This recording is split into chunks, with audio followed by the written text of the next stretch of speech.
أعوذ بالله من الشيطان الرجيم بسم الله الرحمن الرحيم السلام على الحسين وعلى علي ibn الحسين وعلى أولاد الحسين وعلى أصحاب الحسين. To begin my speech, I would like to draw your attention to an eye-opening narration from Imam Ja'far as-Sadiq alayhi salam, who says, "Nothing is more displeasing to Allah from all that He has made permissible than divorce.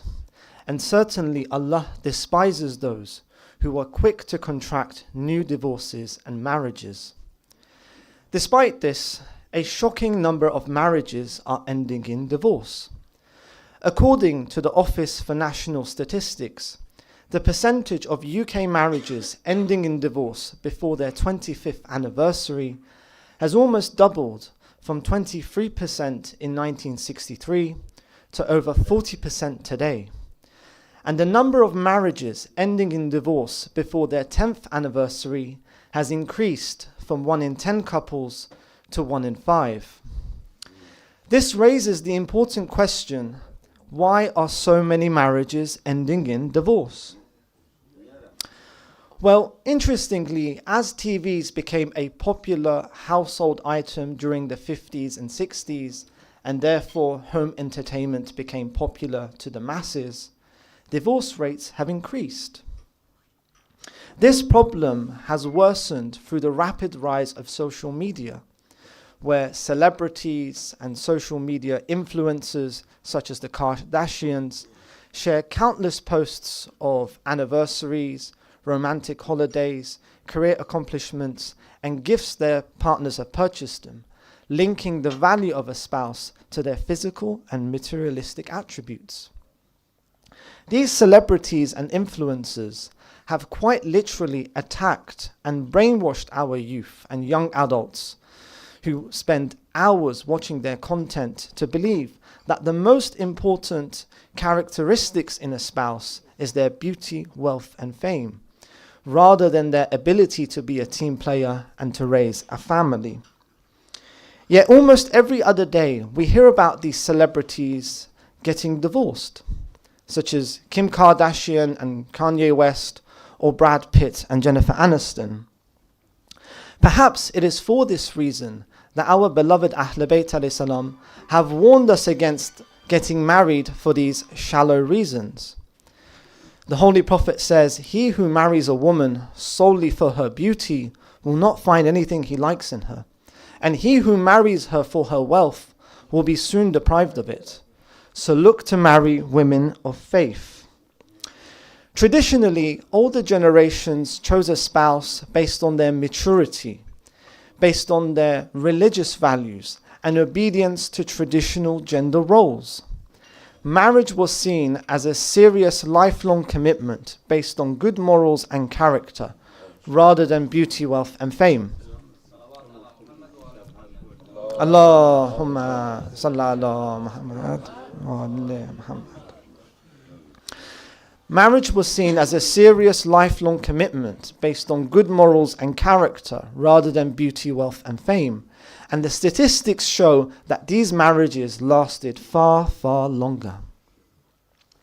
In our own community, parents are increasingly forcing unreasonable standards when looking to get their children married.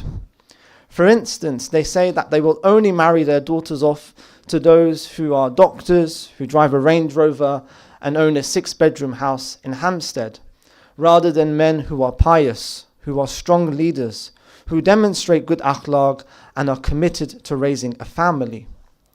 This is, of course, a recipe for disaster.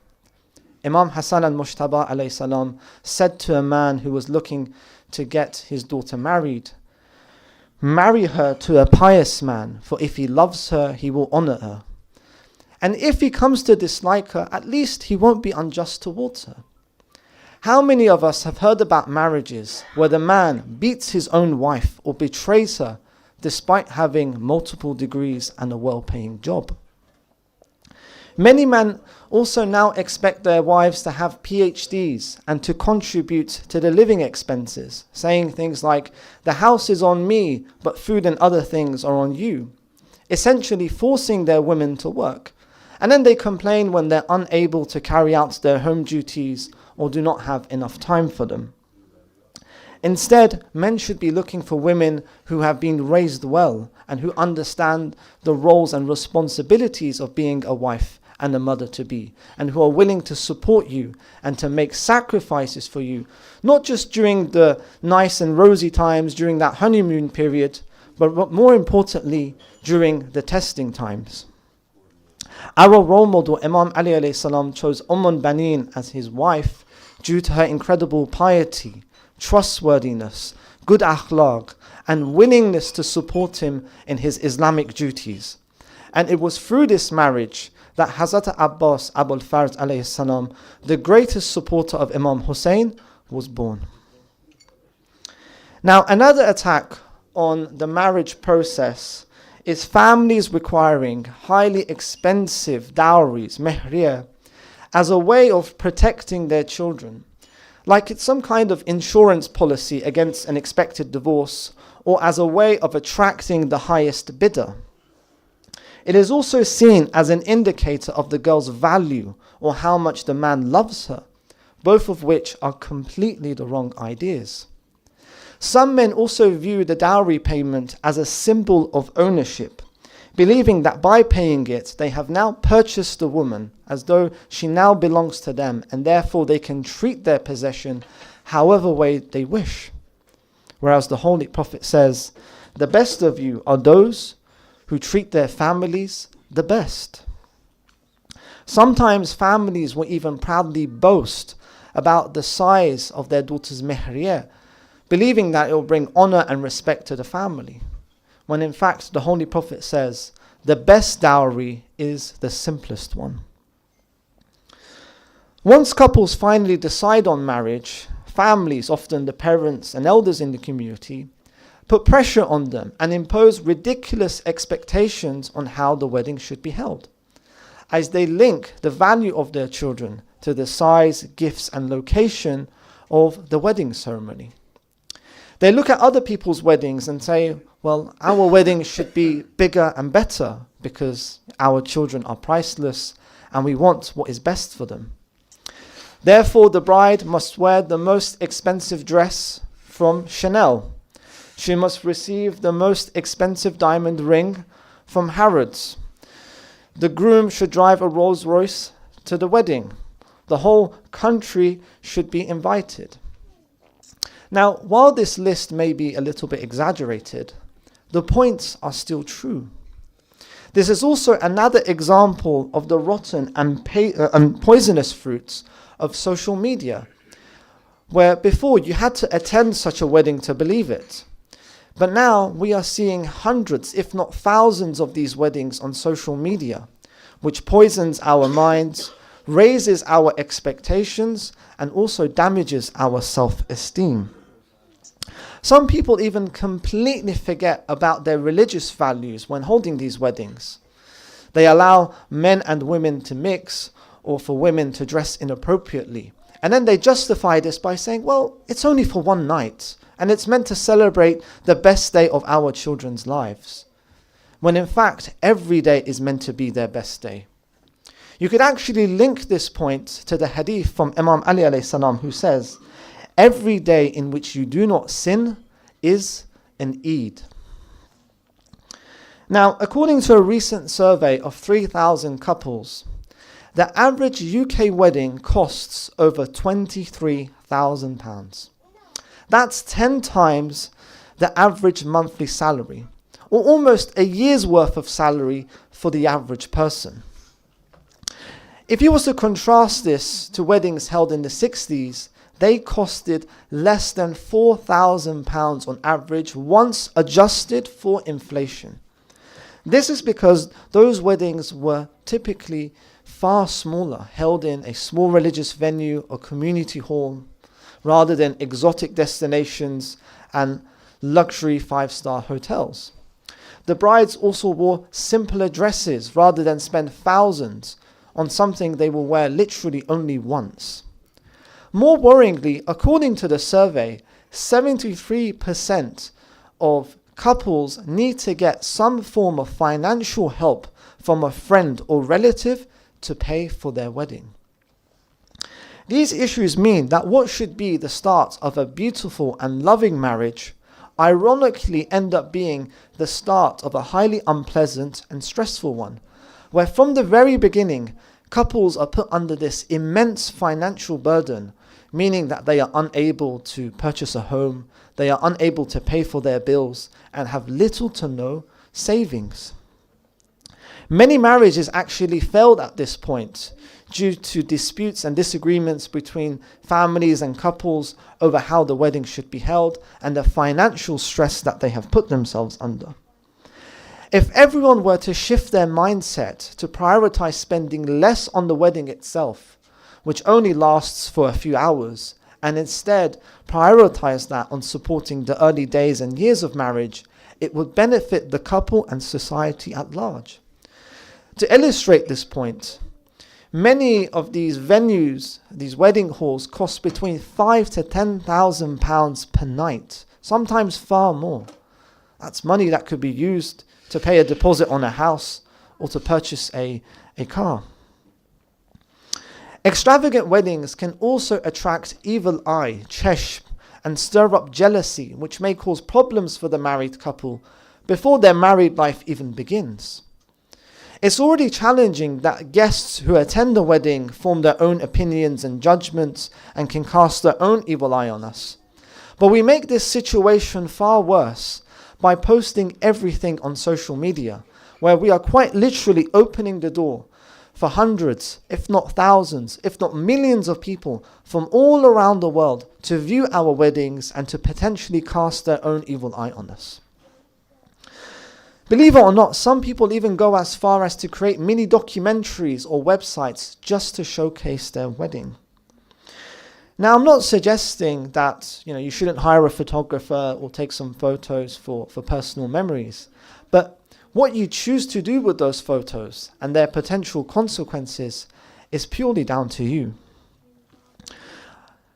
I would actually like to remind you of the prophetic hadith where the Prophet ﷺ says, half of the graves dug for my people are due to evil eyes and gluttony, greed. In comparison to all I've just mentioned, the heavenly wedding of Imam Ali alayhi salam and Hazrat Fatimah Zahra salamullah alayha was known to be a simple and modest wedding, not like the extravagant weddings that you see today. This came despite them being the best of creation and possessing great wealth. By our logic today, they should have had the most extravagant wedding in history, lasting days, if not weeks. Now, given we are in the holy month of Muharram, I wanted to share a short story from Karbala, which highlights the importance of choosing a good, righteous spouse. Zuhair ibn al-Qayn was a senior member of the Al-Bajali tribe in Kufa, where he was known to be a brave and noble man. In the days approaching Ashura, he and his wife were returning from the Hajj pilgrimage, where they came across the camp of Imam Hussein. When Imam Hussein learned that Zuhair was nearby, he asked to set up a meeting. Initially, Zuhair refused, as he was known to be an Uthmani, someone who supported Uthman, and he tried to distance himself away from the Imam. But when his wife heard about this, she approached Zuhair, saying, "What are you doing, Zuhair? Do you know who that is? Do you know who his mother is? The beloved one of Fatima is calling for you, and you are rejecting the invitation rather than taking it as an honor? Do you have no shame? Get up, Zuhair. You must go and meet him." After much encouragement from his wife, Zuhair reluctantly accepted. And as he approached the tent of Imam Hussein, he noticed that the entrance was open and there wasn't a single guard in sight. showing us that the door to our master Abu Abdullah is always open. He is always willing to greet us with open arms, provided that we are willing to accept his invitation. When he met the Imam, his face was dull. But when he came out of that meeting, he was completely transformed. He was completely rejuvenated. As though his soul had been awakened. As though he had found a new purpose in life. His face was no longer dull. It was bright and shining like the moon. And he declared proudly, "From now on, my life and death belong to Abu Abdullah alone." He then quickly armed himself and prepared to join the battlefield or to join the camp of Imam Hussein. But just as he was about to set off, his wife caught him by the tail of his robe and said, "O Zuhair, you have chosen martyrdom with the beloved of Fatima so that she may intercede for you. Promise that you will ask for my intercession. I want Lady Fatima to intercede for me." On the day of Ashura, Zuhair displayed such incredible bravery and loyalty that when all the companions had been martyred and their blessed bodies had been scattered across the plains of Karbala, Imam Hussein called out, "O my dear ones, O my brave ones, O Muslim ibn Aqil, O Hani ibn Urwa, O Habib ibn Mazahir, O Zuhair, get up. Why are you asleep? Why do you not respond to my calls? Get up and protect the sanctity of your Prophet from these shameless traitors." This story highlights how choosing a good, righteous spouse can quite literally save our akhirat. It can quite literally save us from the fires of hell. And it also highlights that as parents, we should not be putting so much emphasis on trying to marry off our youth, our children, to those who have big careers, who have great wealth, and who come from noble families. Rather, we should be focusing on marrying them off to those who are leaders, who will walk with them and support them on the path of the Ahl Bayt alayhi salam, which will not only benefit them in this world, but more importantly in the hereafter. وصلى الله على سيدنا محمد وعلى بيت الطيبين الطاهرين.